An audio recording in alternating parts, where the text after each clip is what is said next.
a los demás que se entretengan con temas triviales, con pequeñas frulerías.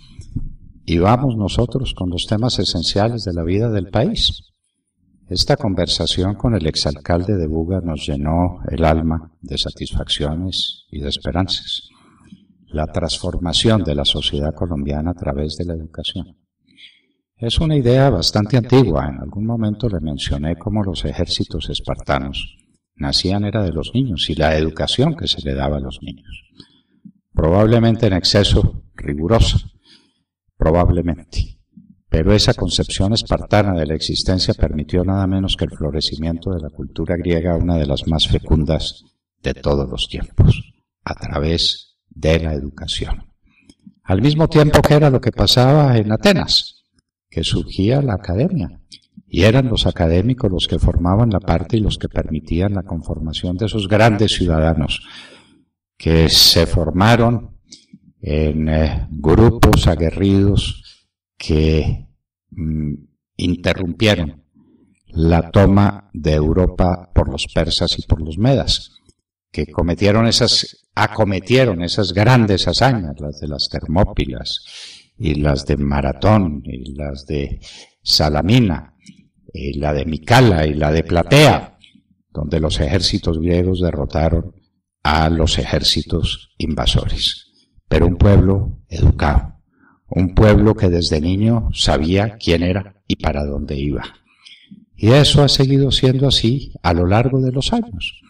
En los tiempos modernos, si uno se pregunta cuáles son los grandes éxitos de los tigres o leones asiáticos, como ustedes quieran llamarlos, ese cuarteto integrado por Hong Kong, Corea, Singapur, Taiwán.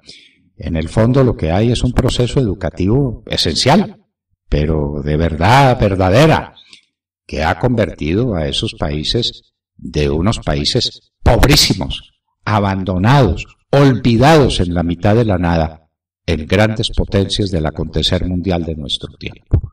La educación. La educación que es esencial para el desarrollo de los pueblos. Si ustedes se preguntan por qué ha sido posible el imperio de los Estados Unidos, tiene que preguntarse algo, las universidades. Vaya a las universidades americanas y encontrará la clave del desarrollo de ese país. ¿Por qué Europa fue lo que fue? Por fenómenos educativos y culturales de primera magnitud que arrancan del medioevo y que recorren toda Europa. Napoleón era en el fondo el más grande guerrero de todos los tiempos, pero un educador a través del Código Civil, educador a través del Politécnico francés, que fue la más grande empresa educativa que conoció Europa en su tiempo, y así sucesivamente. Y eso es lo que tenemos abandonado en Colombia. Eso fue lo que le dejamos a una agrupación muy discutible en tantos aspectos como FECODE, cuando acabamos con la esencia de la educación tradicional de los jóvenes en Colombia, que fue la educación cristiana, la educación de los sacerdotes, de los hermanos, de las hermanas, de donde salió una generación muy especial que Colombia no ha sabido valorar todavía, la educación. Aquí tenemos el ejemplo de la ciudad de Buga, una ciudad rodeada por toda clase de los enemigos tradicionales que están asfixiando todas las ciudades intermedias del país, el narcotráfico, la desesperanza, las pandillas juveniles, la violencia que surge de ese microtráfico y de esas pandillas juveniles, el empobrecimiento general, la falta de empleos, la falta de altura, porque solamente la cultura da altura en el alma.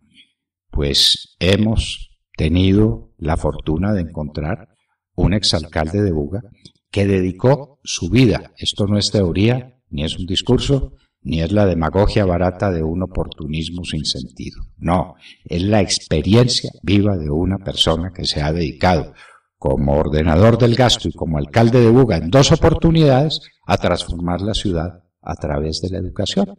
Y rescató a los jóvenes, y les dio sentidos, y les abrió espacios, y promovió los deportes, y promovió la música, como él contó que la había promovido en su ciudad, y transformó Buga. John Harold Suárez Vargas, un candidato al Senado que el presidente Uribe necesita como uno de sus colegas, de sus coequiperos, como ahora se dice, para referirse al que acompaña una gran tarea al lado de un grande hombre. Pero hoy mismo hablaremos de un tema fundamental. Si ya hablamos del inicio de la vida, hay que hablar del fin de la vida, que es cada vez más largo y cada vez más abundante en personas que habitan eso que se llama la tercera edad, los viejos. ¿Por qué hay que temerle al nombre de la vejez? Hoy el periódico nos habla de una cifra dramática. El 75% de los viejos de Colombia no se jubilarán jamás. ¿Qué les espera? La caridad cada vez más ausente. Ni siquiera los hijos cuidan de sus padres. El panorama de la vejez para los viejos es un panorama desolador. ¿Qué hacer? Pues hoy hablaremos con un experto, con Oscar Iván Palacio, también candidato al Senado de la República por el Partido Conservador, que sabe de pensiones lo que no sabe nadie en el país, el tema de los pensionados. ¿Eso cómo es? Es nada menos que el tema de los viejos de Colombia, que de otra manera quedarían en el abandono total, absoluto, en el olvido y en la desgracia. Si ustedes examinan un poco el panorama de los Estados Unidos, van a descubrir para su sorpresa que gran parte del patrimonio que se juega en las bolsas de valores está en manos de los viejos a través de los fondos que se han levantado a lo largo de los años con el aporte de la gente para ir construyendo su futuro, el futuro de la vejez. Por eso, en el enriquecimiento de los americanos, a través o como coincidencia de la obra de Trump, como ustedes quieran, tienen un enriquecimiento fabuloso de la parte más débil de la población, de la parte que ya se va y que tal vez se vaya sin esperanzas si es que no tuviera ese aliciente. Las ganancias de los fondos. Aquí en Colombia tenemos los fondos de pensiones que ganan dinero. Todo el que debieran ganar, ¿quién sabe? ¿Cuál es el horizonte de inversión de esos fondos? Los papeles del Estado, es decir, la deuda pública, es decir, el alimento de la burocracia estatal. Tomemos en serio los problemas del país.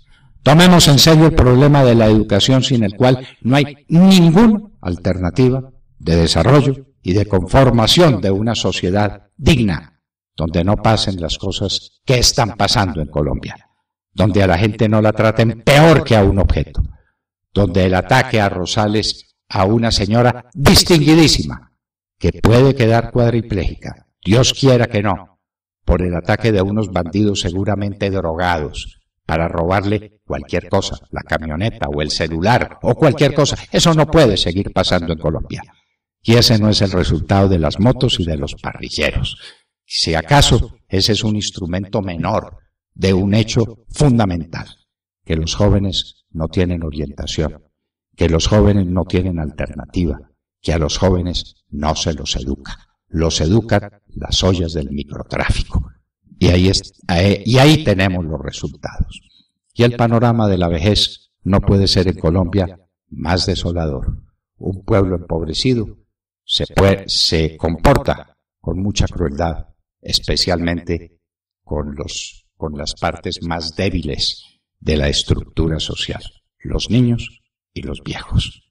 Hablemos con seriedad, hablemos del futuro, hablemos de las próximas de las elecciones, porque es ahora o nunca, querido amigo. Si usted quiere darle una esperanza al país, vote Centro Democrático este 11 de marzo, o estaremos perdidos.